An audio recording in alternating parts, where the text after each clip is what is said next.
ساعه ما اتجوزت انا بحب مراتي. فكره شيطانيه. الاي اي هيسألك شوية اسئلة.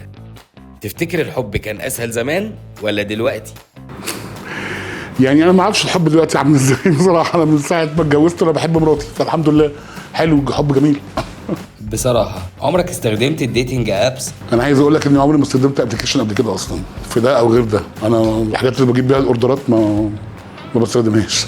قول لنا جرين فلاج في شخصيتك. مميزاتي انا لا تعد ولا تحصى. يعني ما اعرفش والله، ما حدش يقول مميزاته دي غريبه قوي، طلب غريب قوي. انت ايه اي شرير، ما فيش حد يعرف مميزاته. قول لنا ريد فلاج في شخصيتك.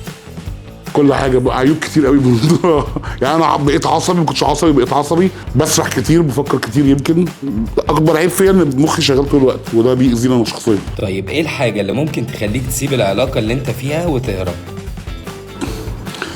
علاقه انا ومراتي عمري الموت. لكن لو حاجه يعني لو زمان ما تودناش في داهيه بقى. لو ايام زمان قبل مراتي، يعني علاقات زمان لا كانت الغباء.